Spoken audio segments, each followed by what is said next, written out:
Hola a todos. En esta entrega vamos a hablar de la geopolítica de Irán. Y hablar de la geopolítica de Irán implica, sin lugar a dudas, hacer referencia al Medio Oriente, en donde no solo Irán, sino otros actores regionales juegan un papel protagónico.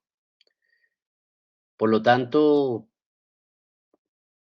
en esta entrega, al hablar de la geopolítica iraní, em, me veré forzado a tener que también hablar un poco de Arabia Saudí. De la geopolítica saudí hablaré al final. Por lo tanto, y en lo que se refiere a entender la geopolítica de Irán, primero vamos a analizar su geohistoria y luego sus imperativos geopolíticos. Irán es una república islámica ubicada en el Golfo Pérsico. Em, es un país con unas capacidades de poder, al menos a nivel regional, significativas. A nivel mundial, ocupa el puesto 17 en extensión territorial, con 1.745.000 kilómetros cuadrados, así como el puesto 19 en población, con 82 millones de habitantes, el puesto 28 en tamaño de la economía según su Producto Interno Bruto, y tiene uno de los ejércitos con mayor número de efectivos, ocupa el séptimo puesto con 610.000 efectivos y 350.000 en reserva. Decía yo al principio que Irán es una república islámica. Bueno, su constitución establece el Islam como religión oficial del Estado y el 96% de su población es musulmana, mayoritariamente chiíes.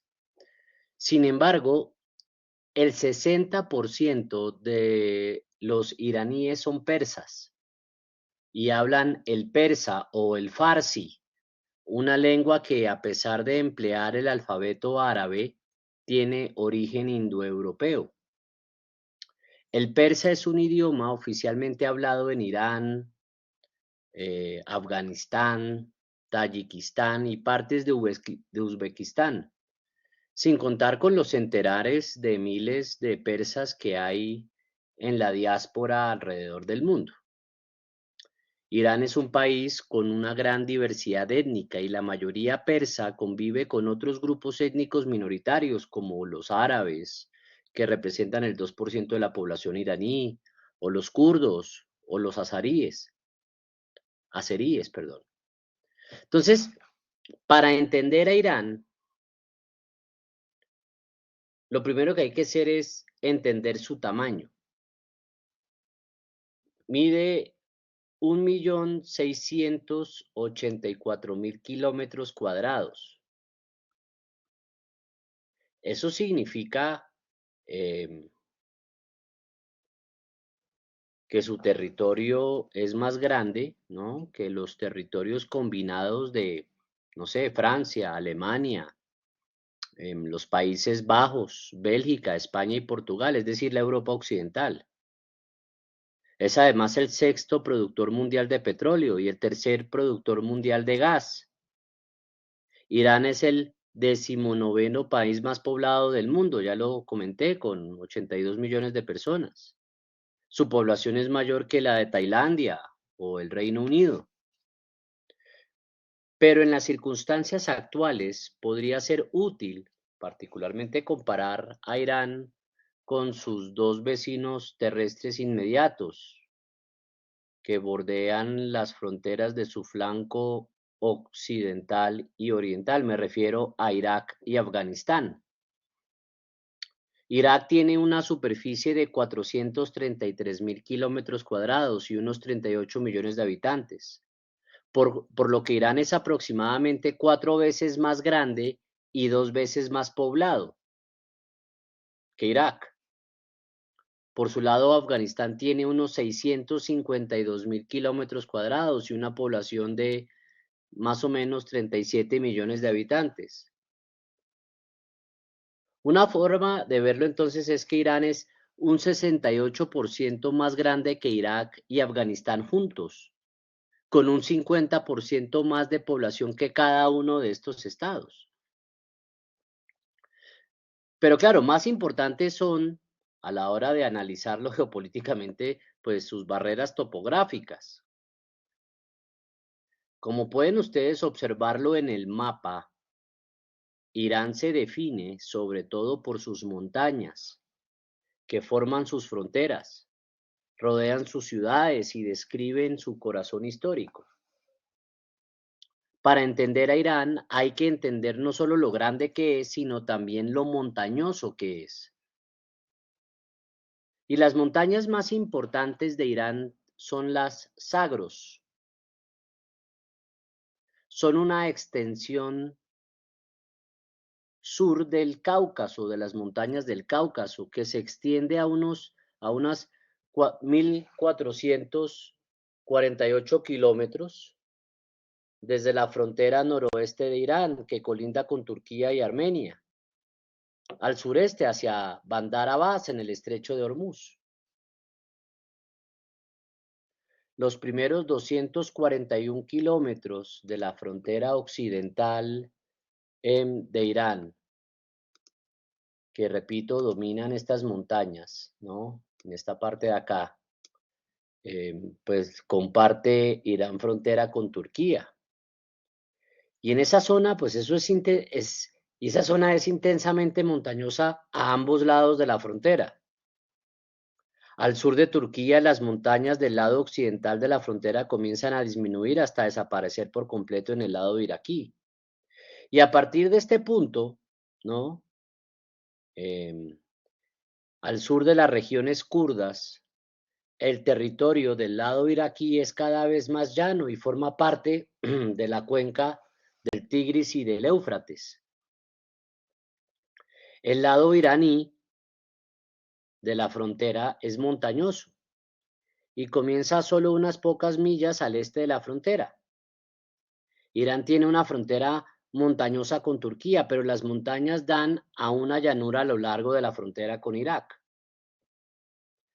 Esta es la frontera histórica entre Persia, ¿no? El nombre de Irán hasta principios del siglo XX, y Mesopotamia, la tierra entre dos ríos, como se llama al sur de Irak. La única región de la frontera occidental que no se adhiere a este modelo está en el extremo sur, en los pantanos donde los ríos Tigris y Éufrates se unen para formar la vía fluvial de Shatt al-Arab, que queda acá. Allí, como se dan cuenta ustedes en el mapa, las montañas Zagros que vienen bajando, ¿cierto? Giran entonces hacia el suroeste. Y la frontera sur entre Irán e Irak zigzaguea hacia el sur hasta Shatt al-Arab, que fluye hacia el sur 200 kilómetros a través de un terreno llano hasta el Golfo Pérsico. Al este está la provincia iraní de Juzestán, poblada por árabes étnicos, que entonces no son persas.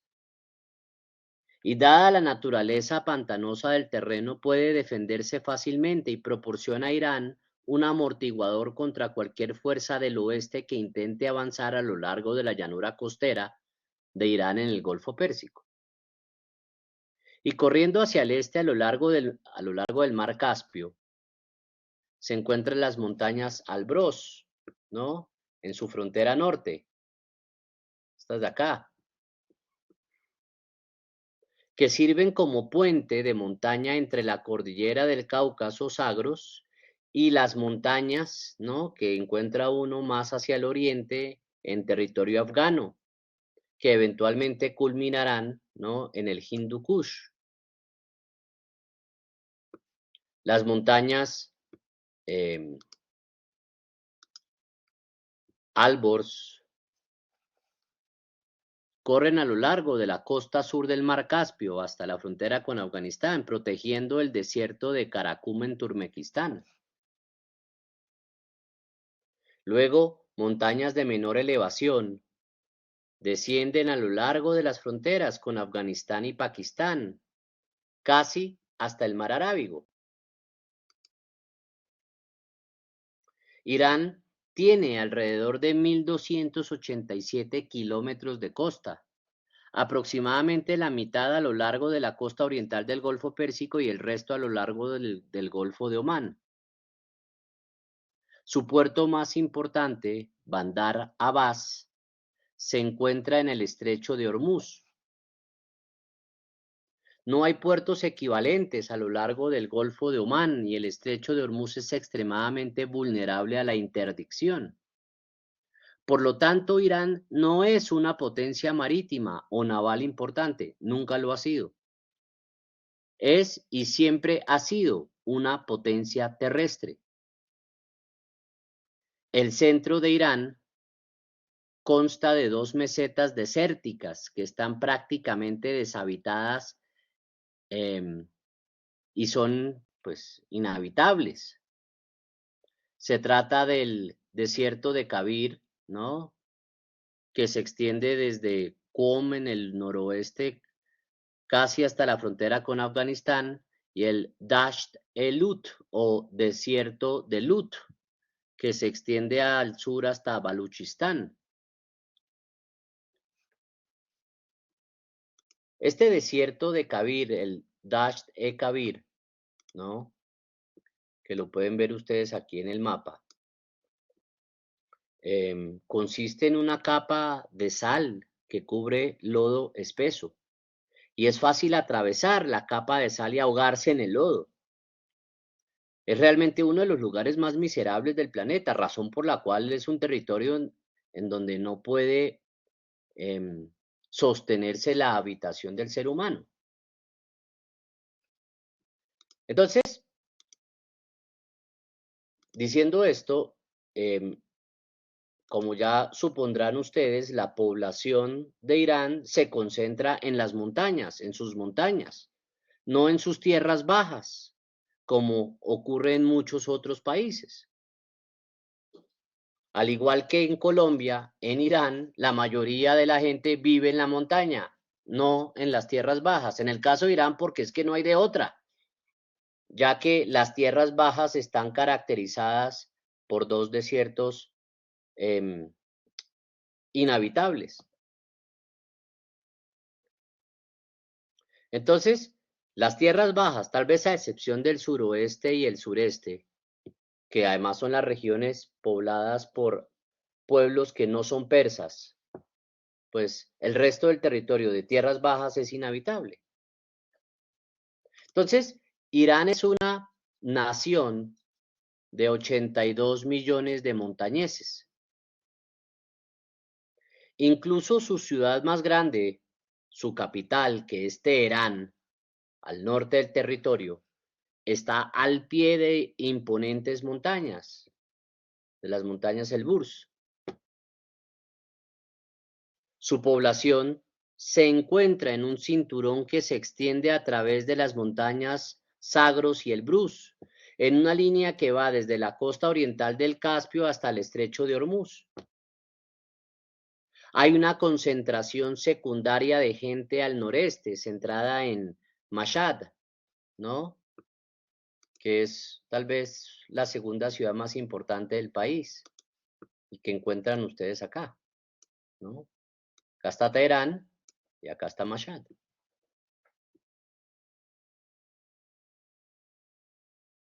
El resto del país está poco habitado y es casi intransitable debido a las marismas salinas de las que ya les comenté.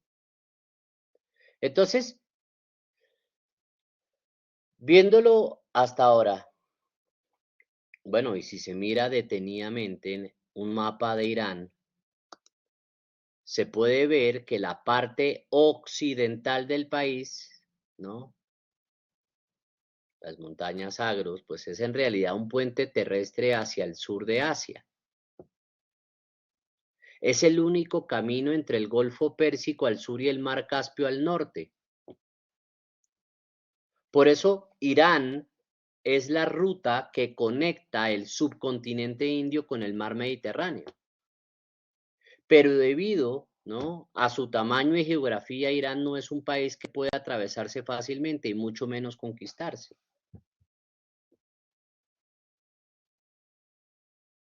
Lo que sí es cierto es que es un puente terrestre, ¿no?, que une el mar Caspio con el Golfo Pérsico. La ubicación de los campos petroleros de Irán es crítico, ya que el petróleo sigue siendo su exportación más importante y estratégica. El petróleo se encuentra en 3 lugares. El suroeste es la región principal, con depósitos menores a lo largo de la frontera iraquí en el norte y uno cerca de Qum. Los campos petrolíferos del suroeste son una extensión de la formación geológica que creó los campos petroleros en la región kurda del norte de Irak. Por lo tanto, la región al este del Shatt al-Arab es de importancia crítica para los iraníes. Irán tiene las terceras reservas de petróleo más grandes del mundo y es el cuarto productor mundial. Por lo tanto, bueno, uno esperaría que fuera Irán uno de los países más ricos del mundo, pero pues no lo es. Irán tiene la 28ª economía más grande, pero solo ocupa el puesto 71 en Producto Interno Bruto per cápita, expresado en poder adquisitivo, ¿no? Se sitúa, ¿no?, en términos del PIB per cápita del poder adquisitivo a la altura de países como Bielorrusia o Panamá.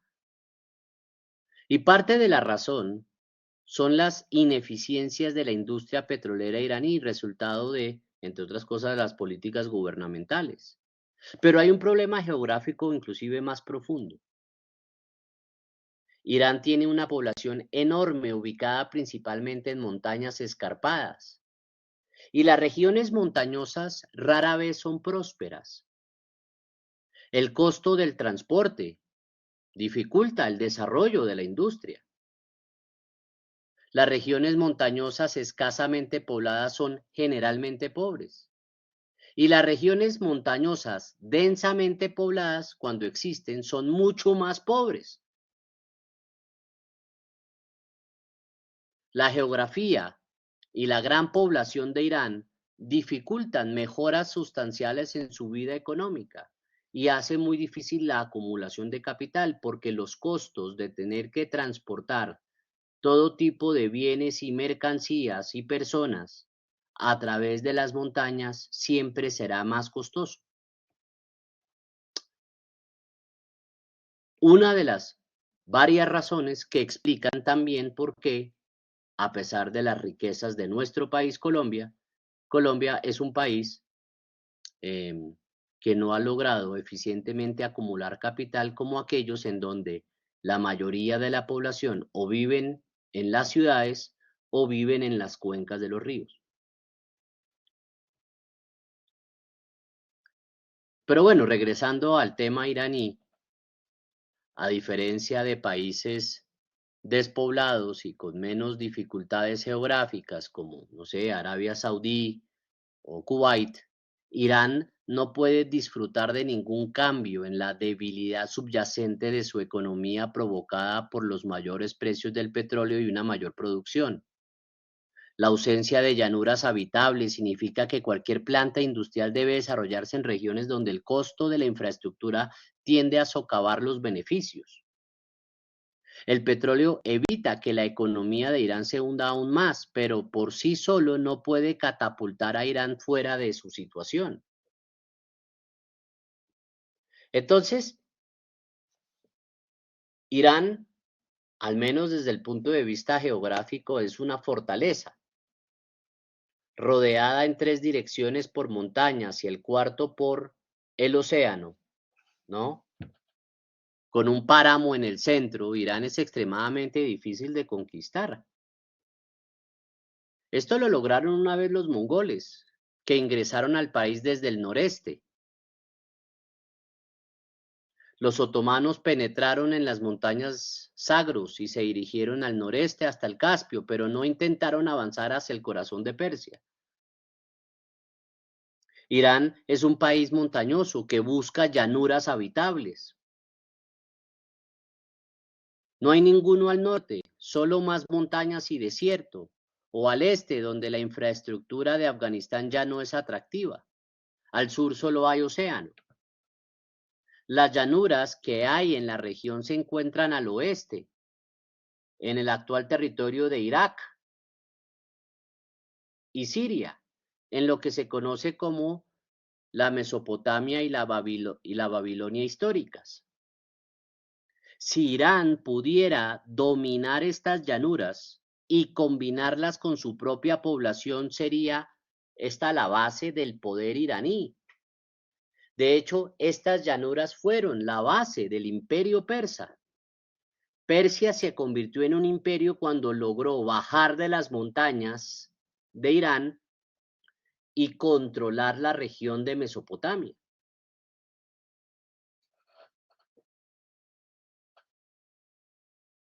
Pero bueno, los persas se originaron en las montañas Zagros como un pueblo guerrero y construyeron eventualmente un imperio conquistando las llanuras de las cuencas del Tigris y el Éufrates.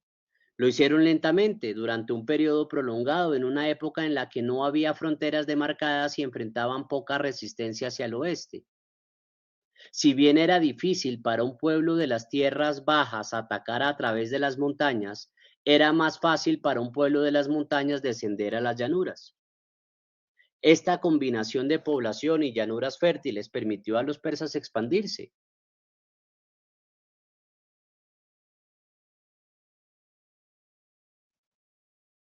Ya que es imposible que Irán ataque con fuerza el norte o el noroeste del Cáucaso.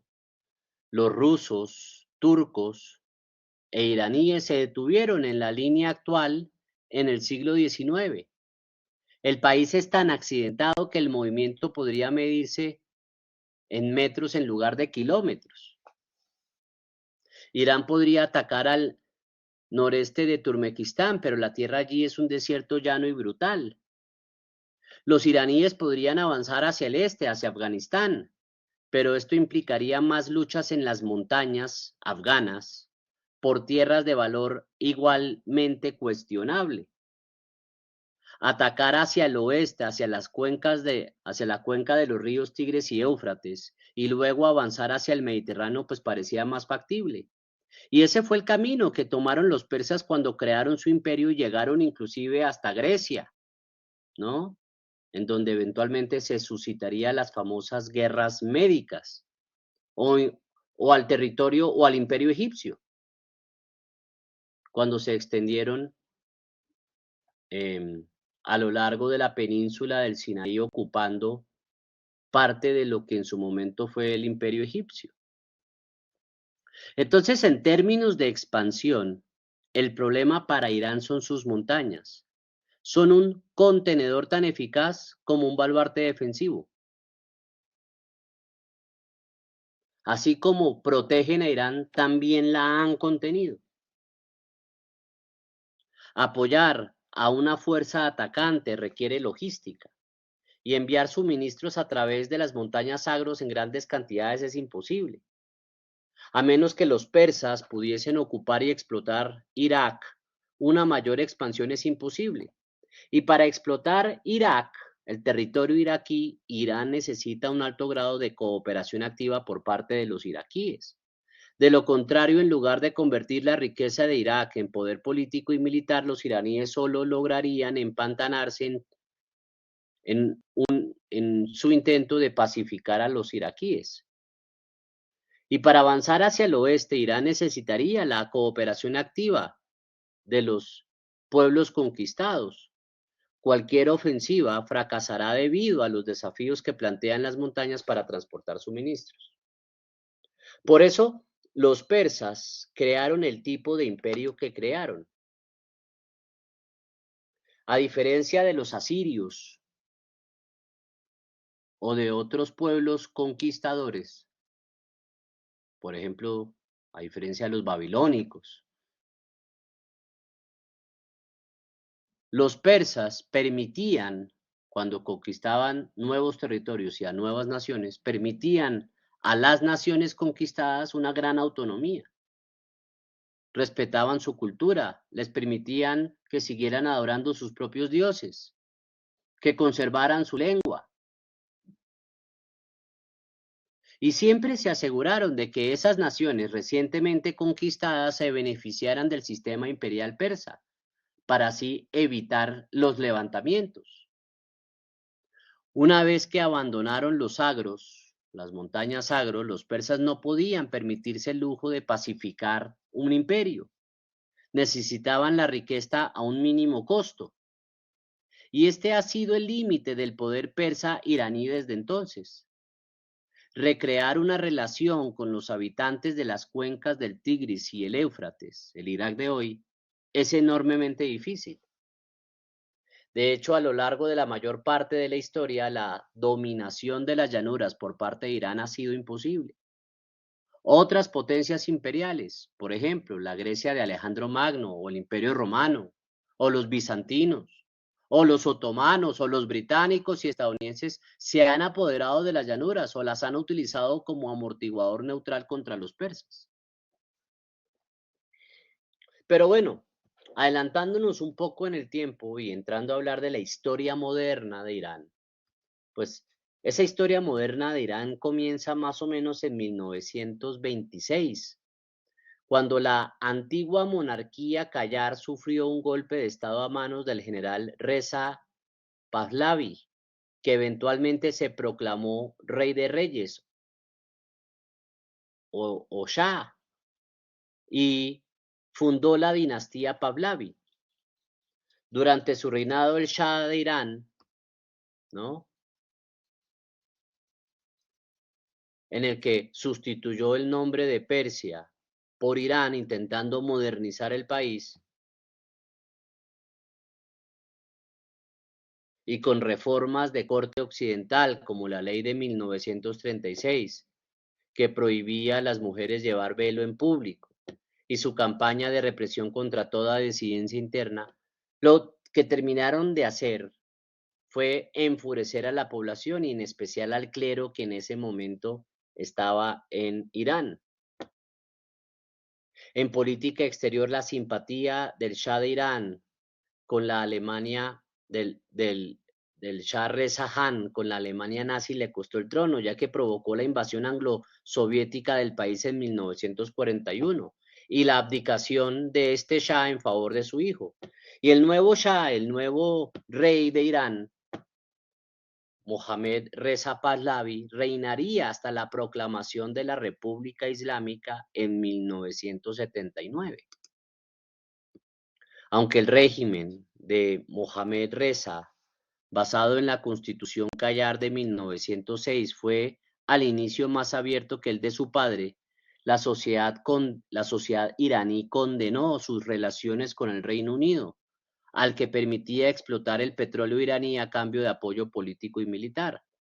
Y esta alianza hizo que en 1949 varios partidos formasen el Frente Nacional, una organización política a favor de nacionalizar el petróleo iraní, y que además era políticamente contraria a la monarquía pro-británica que en ese momento manejaba las riendas del país.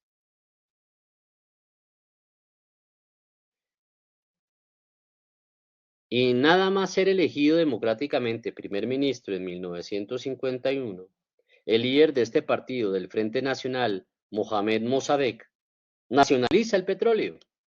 Pero 2 años después, el Reino Unido y Estados Unidos organizaron un golpe de Estado con el apoyo del Shah de Irán para recuperar la explotación petrolera por parte de las grandes compañías británicas y norteamericanas en esa parte del mundo. Y a partir de entonces, la monarquía Pahlavi quedó asociada con Occidente y en concreto con Washington, su nuevo aliado principal. El Shah además endureció sus políticas y creó el Servicio Secreto de Inteligencia Savak para eliminar toda oposición interna. Pero lo que terminó de enfurecer eventualmente a los iraníes fue el programa de reformas que este señor va a lanzar en 1963 para mejorar la economía y controlar al clero religioso iraní. El objetivo era occidentalizar Irán para homologar su régimen dictatorial ante Estados Unidos y las democracias europeas, lo que la población interpretó como otro intento de disolver su identidad persa e islámica. Y fue entonces cuando cobró protagonismo el ayatolá Jomeini, crítico con el occidentalismo y el secularismo del Shah de Irán. Desde 1963, Ruhollah Jomeini lideró la oposición del clero al régimen del Shah, junto con los nacionalistas liberales y marxistas que también lo rechazaban. Este sexagenario líder chií, que es la religión mayoritaria en Irán, destacó, ¿no?, por su mensaje combativo y rebelde que identificaba a Occidente con la dictadura de Mohammad Reza y reivindicaba el Islam como verdadera identidad iraní. Sus críticas, sin embargo, le obligaron a exiliarse al vecino Irak, donde siguió liderando la oposición islamista. Y con el descontento social en aumento, el Shah respondió a las manifestaciones, comprando equipamiento militar y aumentando la represión. Ya para 1977, pues la situación era insostenible, año en el que se da, entre otras cosas, inicio de la revolución iraní, una serie de protestas que acabaron con el derrocamiento de el Shah de Irán, de Mohammad Reza, en enero de 1979 y con ella 2500 años de monarquía persa. Con el Shah exiliado en Egipto, el ayatolá Jomeini regresa a Irán de su exilio en Francia y el 11 de febrero de 1979 proclama la República Islámica, que sería ratificada por el 99% de la población. El nuevo régimen se basaría en el gobierno del al-Faqih, un sistema en el que los juristas islámicos son la máxima autoridad. Sin embargo, la disputa entre liberales, religiosos y marxistas no se hizo esperar. Los jomeinistas crearon entonces el Partido de la República Islámica y crean la Guardia Revolucionaria y aprobaron una nueva constitución que establecía un sistema gobernado por el ayatolá, con un presidente elegido democráticamente con el beneplácito del Parlamento y un cuerpo jurídico eclesiástico para garantizar el cumplimiento de la ley islámica. Cuando la República se consolidó en 1988 tras acabar la guerra contra Irak, enemigo frente al que se había legitimado, ya no quedaba oposición interna. Irán se había convertido en la única teocracia chií de Oriente Próximo. Desde entonces, su política exterior se basa en el antioccidentalismo, que demoniza a Estados Unidos y sus aliados mientras impulsa su programa nuclear, y en el islamismo, que le sirve para tejer alianzas con los grupos chiíes de los países árabes. El sistema político iraní combina instituciones autoritarias con prácticas democráticas. El líder supremo es la máxima autoridad política y religiosa del país, por encima del presidente, el parlamento y la constitución. Es un cargo vitalicio, equivalente al jefe de Estado, que solo han asumido dos hombres en la República Islámica: el gran ayatolá Jomeini, ¿no?, el de la revolución, el líder carismático de la revolución, y Ali Khamenei, que fue su sucesor desde 1989. La sucesión del líder supremo está estipulada en la Constitución. El artículo 111 establece que tras la muerte o incapacitación de un líder supremo se debe formar un comité de 3 miembros, entre ellos el presidente, que se encargará de sus tareas hasta que la asamblea de expertos designe al nuevo sucesor. La asamblea es un órgano formado por 88 juristas, elegidos por votación pública y directa de una lista antes filtrada por el Consejo de Guardianes.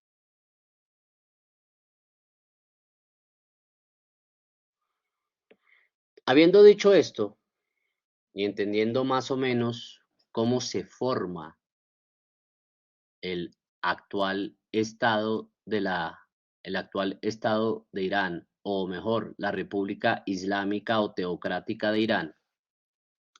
Entremos entonces a hablar de sus imperativos.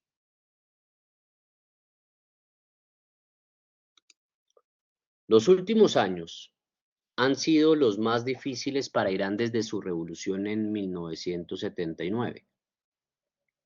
La mayoría de los iraníes se han visto afectados negativamente por las sanciones occidentales, así como por la pandemia del 2020, bueno, que afectó prácticamente a todos los países del mundo,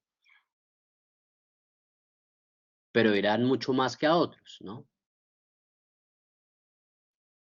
Hoy en día, al menos un tercio de la población iraní vive en la pobreza extrema.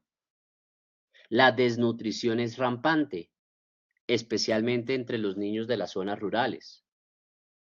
La carne es cada vez más escasa y el precio de alimentos básicos como el arroz o los cereales y las legumbres se está disparando, entre otras cosas, por causa de la guerra ruso-ucraniana. Más de 1.200.000 iraníes perdieron sus empleos debido al COVID-19. Las tasas de divorcio aumentaron en un 7% y el número de personas tratadas en centros de rehabilitación por consumo de heroína aumentó de 417.000 a 663.000 personas.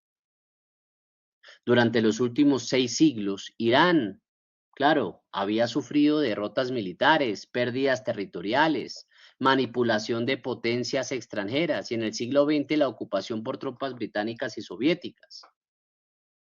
Sin embargo, también Irán tiene una larga historia de expansión territorial e impulso imperial.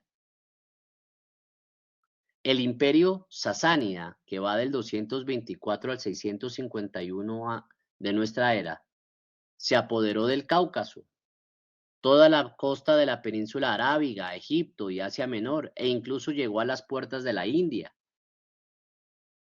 En el siglo XVI, los safávidas construyeron un imperio que incluía el Cáucaso, aunque gradualmente perdieron territorio ante la Rusia zarista y sus sucesores Qajar perdieron el territorio que les quedaba. Los clérigos revolucionarios lamentaron haber desmantelado el programa nuclear de Irán y su formidable ejército y fuerza aérea, que el Shah había construido con el respaldo de Estados Unidos, argumentando que Irak no habría atacado a Irán en 1980 si hubieran permanecido dichas fuerzas intactas. Entonces Irán ahora quiere volver a convertirse en una potencia hegemónica regional. Sus líderes consideran que Irán tiene derecho a convertirse en el líder del Medio Oriente, o al menos en un igual a Israel, que actualmente es la única potencia real de la región. Su desafío, sin embargo, es que Israel se resiste a cualquier Estado, se resiste a que cualquier Estado alcance su nivel. Y por lo tanto, pues Israel también ha rechazado activamente el expansionismo iraní. Pero los iraníes están jugando a largo plazo y esperarán el momento oportuno para hacerlo. Cabe distinguir 5 grandes ventajas a disposición de Irán sobre la base de las cuales el país podría sentar los cimientos de su política interna y edificar su política internacional. Estas ventajas son las siguientes. Primero, una dilatada experiencia histórica. Segundo, un importante capital humano. Son más de 80 millones de habitantes.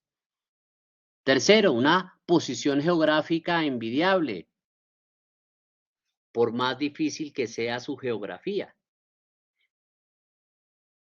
Cuarto, unos abundantes recursos energéticos. Y 5, una capacidad real de influencia exterior desde los límites de su territorio nacional. Me explico. Históricamente, el Estado iraní es una construcción política cuyos orígenes se remontan a épocas muy antiguas.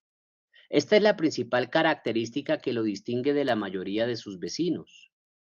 La historia de Irán por no decir que la historia de Persia, ha conocido en efecto numerosas fisuras y se vio al borde de la ruptura con la llegada del Islam a raíz de la invasión árabe en el siglo VII. Y aunque este acontecimiento modificó la trayectoria histórica de esta antigua nación, la ruptura entre el Irán preislámico y el Irán islamizado nunca llegó a ser total. Los mitos, la cultura, la lengua, el legado persa y aún ciertos referentes religiosos preislámicos, como por ejemplo el culto a Zoroastro, aquí la figura que ustedes ven en pantalla.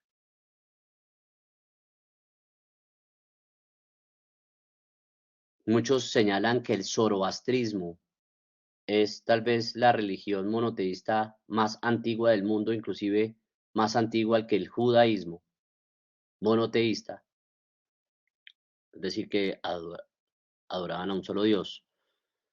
Zoroastro es el profeta, ¿no? Ahura Mazda es el Dios. Pero bueno, todas estas, todos estos legados culturales, religiosos, lingüísticos, mitológicos, contribuyeron de manera sostenida a la formación de la identidad iraní en los siglos posteriores, inclusive a la invasión árabe y a la islamización del territorio, hasta nuestros días. Lo que quiero señalar es que Irán entonces es un viejo país rodeado por nuevos estados. Al norte, como ven ustedes en el mapa, tiene por vecinos a los estados que obtuvieron su independencia hace menos de 3 décadas, después de 1991. Las 8 repúblicas exsoviéticas del Cáucaso y Asia Central, 3 de las cuales, Armenia, Azerbaiyán y Turkmenistán, comparten fronteras terrestres con la República Islámica. Irán tiene fronteras marítimas al sur con la mayoría de los emiratos que alcanzaron su independencia entre 1960 y 1971, a raíz del repliegue progresivo de Gran Bretaña de la región del Golfo Pérsico. Afganistán al este obtuvo su estatus como Estado internacionalmente reconocido hasta 1919, mientras que Pakistán nació en 1947, tras separarse de la India, antigua vecina de Irán y del mundo iraní. El Estado de Irak al oeste del territorio de Irán se fundó en la década de 1920, mientras que la nueva Turquía nació como república en 1923 después de la Segunda Guerra Mundial. Y rodeada Irán a comienzos del siglo XX por 3 imperios, me refiero al imperio ruso, británico y otomano, Irán tiene hoy como vecinos a un gran número de países surgidos del desmembramiento de estos imperios. La personalidad histórica de Irán ha contribuido sustancialmente a crear un fuerte sentimiento de identidad nacional y le confiere una cohesión social notable. Desde el punto de vista demográfico, Irán ocupa con sus 82 millones de habitantes, ¿no? Como les comentaba, la posición 19 en materia de población a nivel global. En Medio Oriente es, junto con Egipto y Turquía, uno de los 3 grandes gigantes demográficos de la región. Su peso demográfico es, sin embargo, modesto en comparación, claro, con Pakistán y la India, si bien se sitúa como un mercado de consumo y proveedor de mano de obra importante. La evolución del crecimiento de la población iraní se vio alterada por la Revolución Islámica, que hasta 1986 siguió una política natalista antes de adoptar la política diametralmente opuesta de control de la natalidad. Durante la primera fase de la revolución, el crecimiento de la población superó el 3% anual, mientras que hoy se sitúa por debajo del 2%. Pero bueno, al margen del crecimiento demográfico, también el reparto de la población entre el campo y la ciudad permaneció em, en procesos evolutivos y eventualmente experimentaría una gran transformación. A principios del siglo XX, menos del 20% del total de la población del país vivía en las ciudades, mientras que hoy más del 70% de la población iraní reside en zonas urbanas. Y la población iraní es muy joven. Cerca del 60% de la población tiene menos de 24 años. Entonces, como les decía, ¿no? Eh,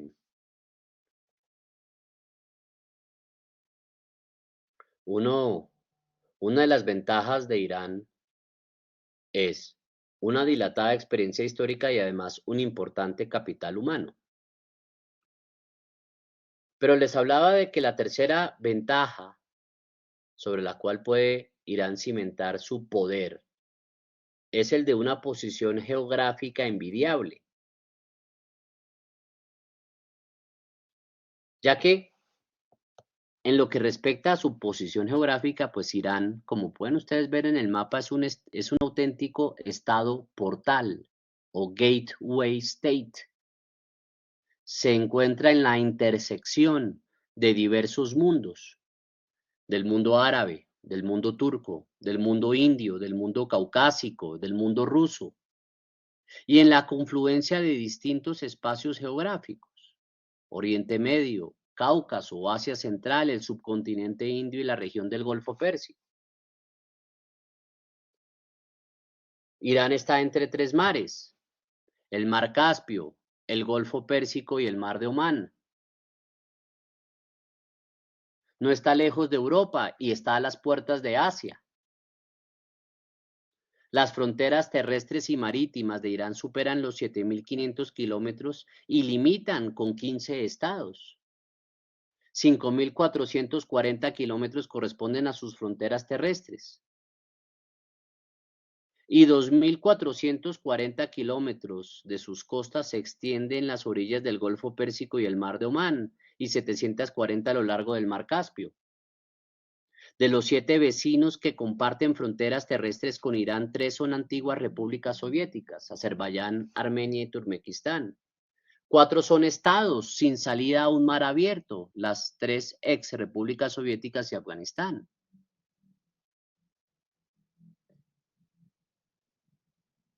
Y uno de los vecinos es un estado desfavorecido por su escaso acceso al mar, me refiero a Irak. Y otro, que es Kazajistán, tiene frontera marítima con el mar Caspio, aunque es el país más alejado del mar de todo el mundo, ¿no? Kazajistán. Si añadimos el resto de los países de Asia Central, como Tayikistán, Uzbekistán y Kirguistán, que a través del territorio iraní pueden acceder a las orillas del Golfo Pérsico o del Océano Índico, se comprende entonces mejor la centralidad geográfica de Irán, su papel como puente terrestre y las posibilidades, por lo tanto, de tránsito que ofrece a un número impresionante de países. El hecho de que Irán sea con Rusia uno de los dos países con frontera al Cáucaso y Asia Central simultáneamente refuerza la importancia geográfica del territorio iraní. Y para completar la apreciación de esta posición intermedia es preciso tener en cuenta un último factor. Irán es el único país que limita con las dos cuencas petrolíferas y gasísticas más importantes del mundo. Me refiero al Golfo Pérsico y al Mar Caspio. Desde el punto de vista de los recursos energéticos, pues Irán, por lo tanto, posee importantes reservas de hidrocarburos. Es la cuarta en reservas petroleras con más de 157.000 millones de barriles. Y en el terreno del gas natural cuenta con el 37% de las reservas de Oriente Medio y el 14,9% de las reservas del planeta. Y se sitúa en tercera posición solo, creo que, o en segunda posición, ¿no? Por detrás de Rusia. Es también el primer país de Oriente Medio donde se descubrió petróleo en 1908, convirtiéndose a partir de esa fecha en un gran productor y exportador de crudo a escala mundial. Ahora, con relación al factor cultural, Irán cuenta con una larga tradición de influencia y de atracción más allá de sus fronteras. A raíz de la revolución islámica, el soft power iraní se ha dotado además de una dimensión político-ideológica que permite a Irán ejercer su influencia política en los medios islamistas en general, al tiempo que le ofrece no poca capacidad de acción en el seno de las redes chiíes en particular. Y cuando se suman todos estos factores históricos, demográficos, geográficos, económicos, culturales, religiosos, se concluye que Irán es un auténtico estado pivote en el suroeste de Asia. Como han podido ustedes observar en cada una de las entregas de la geopolítica que he venido dando de distintos países, para la mayoría de los países el primer imperativo geopolítico es mantener la cohesión interna, ¿no? Para Irán se trata primero de mantener fronteras seguras y luego asegurar el país internamente, mientras que la construcción de los imperativos geopolíticos de otros países, como hemos visto, que es lo que quiero decir, se dan de adentro hacia afuera. En el caso iraní se da la construcción de los imperativos se da de afuera hacia adentro. Porque sin fronteras seguras, Irán sería vulnerable a potencias extranjeras que intentarían continuamente manipular su dinámica interna, desestabilizar su régimen gobernante y luego explotar, ¿no?, las aperturas resultantes. Entonces, Irán debe primero definir el contenedor y luego controlar lo que contiene. Por lo tanto, los imperativos geopolíticos de Irán son los siguientes. El primer imperativo es controlar las montañas de Zagros, controlar las montañas Zagros y el Bruce o Alborz, ya que estos constituyen el núcleo vital iraní y los amortiguadores contra los ataques desde el oeste y desde el norte. El segundo imperativo es controlar las montañas al este del desierto de Kabir y el desierto de Lut, desde la segunda ciudad más importante, que es Mashhad, hasta Sahedán y la costa de Makran, protegiendo las fronteras orientales de Irán con Pakistán y Afganistán. Y bueno, mantener una línea lo más profunda y lo más al norte y al oeste posible en el Cáucaso para limitar las amenazas turcas y rusas, que serían sus líneas secundarias. El tercer imperativo sería asegurar una línea en Shatt al-Arab para proteger la costa occidental de Irán en el Golfo Pérsico. El cuarto, controlar los elementos étnicos y religiosos divergentes en su territorio. Y el quinto, proteger las fronteras contra amenazas potenciales, particularmente grandes potencias extrarregionales o fuera de la región próxima. Como es usual, vamos a hablar de cada uno de estos imperativos, pero esto será en nuestra segunda entrega. Muchas gracias.